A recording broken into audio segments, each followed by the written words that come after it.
Welcome to the Fishbowl with Jade. Thank you for your time because time is something that you cannot get back. Tonight, I want you to put on your scuba gear because we are diving deep. This episode is inspired by a post I saw online. It had the community divided. Let's get into it. You know what has become the new digital tradition?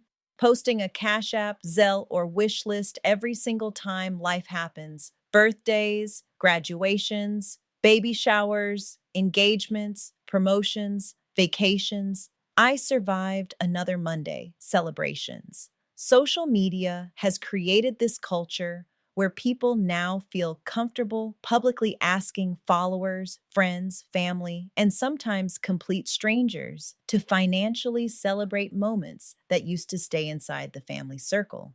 Now, let me say this first. Graduating is an accomplishment, period, especially in today's world. Parents sacrifice, students work hard. Some children overcome things people never even see. So, yes, people wanting to celebrate their child or themselves is understandable. And there are people who genuinely love supporting others. Some online communities really do feel like extended family. But whoo, here comes the other side of the bowl. People are tired because somewhere along the way, social media turned celebrations into transactions. Every milestone now seems to come with a payment method attached.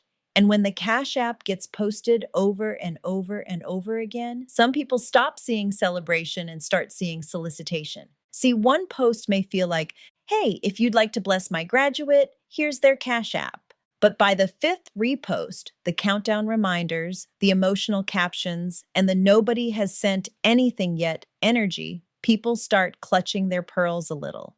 And this is where decorum enters the conversation. Some generations were raised believing you do not ask openly for money or gifts. You let people offer. You say thank you for whatever comes. Publicly requesting money was considered tacky in many households, especially repeatedly. So, for some people, these posts feel uncomfortable because they were taught celebration should not come with public expectation. But then the younger generation enters the bowl saying, hold on now. Why is it acceptable for influencers to monetize every moment of their lives, but regular people are judged for doing the same thing? That's a real question. Social media has normalized monetizing existence itself. Weddings became sponsored content. Pregnancy reveals became brand deals. Birthday dinners became cash registries. Gender reveals have production budgets now. So now people are asking, if everybody else profits from attention online, why can't everyday people receive support too? And honestly, that conversation deserves nuance because social media changed the way people view community. Followers are no longer just viewers. Some people genuinely feel emotionally connected to creators and families they've watched for years. They want to contribute, they want to celebrate milestones. And if people willingly send money, some say, what's really the problem? But another layer people are noticing is this. Have followers become supporters or customers?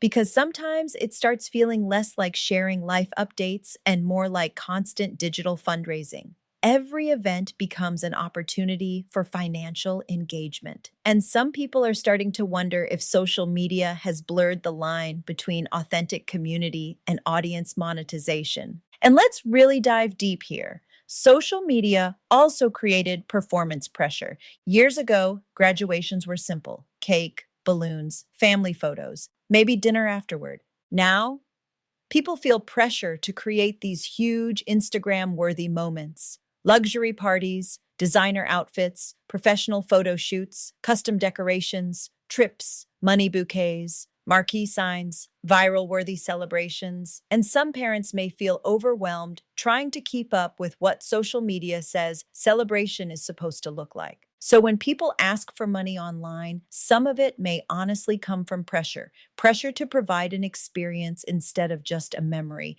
And another thing nobody talks about enough, why do some people feel more comfortable asking strangers online for money than asking family directly? Whew, that's a conversation right there. Because sometimes online asking feels emotionally safer. Followers may feel less judgmental than relatives. Family may ask questions. Family may criticize spending habits, but online communities often reward vulnerability and visibility. So now social media becomes the place people seek support emotionally and financially. But then here comes the exhaustion factor. Everybody is struggling with something right now. Inflation is high, groceries are disrespectful, bills are climbing, and while one person is posting graduation cash apps, another person is silently trying to figure out how to keep their lights on. So repeated requests can trigger frustration because people feel financially stretched themselves. And let's talk about performative generosity for a moment. Some people send money because they genuinely care. Others send because they want recognition. They want the repost, the shout out, the public acknowledgement. And social media has made generosity visible in a way it never used to be. So now giving can sometimes become performance too. And here's another piece of the bowl. Gratitude matters. People do not mind blessing people when the energy feels humble and appreciative. But entitlement changes everything. The tone matters. The expectation matters. The repeated reminders matter. Because there is a difference between saying, if you'd like to celebrate with us, here's the Cash App, versus making people feel guilty for not participating. That's where the conversation shifts from community support to emotional pressure. And honestly, both sides have valid points. Nobody is obligated to fund somebody's birthday, graduation, or celebration. But at the same time, nobody should be attacked simply for asking. The issue is not always the request itself, it's the culture surrounding it now. The frequency, the expectations, the emotional undertones, the normalization of turning every life event into a public collection moment. See, a celebration invitation feels very different than a financial obligation. And baby, social media has blurred that line completely. So tonight in the bowl, we asking the question, when did celebrating become invoicing? Is posting your Cash App for birthdays and graduations harmless community support? Or has social media normalized digital panhandling wrapped in balloons, hashtags, and pretty filters? Thank you for sitting in the bowl with me tonight. Let's come back up to the surface and decompress. The Fishbowl with Jade can be streamed on Spotify, Amazon Music, Apple Podcast, YouTube, iHeart, and Good Pods.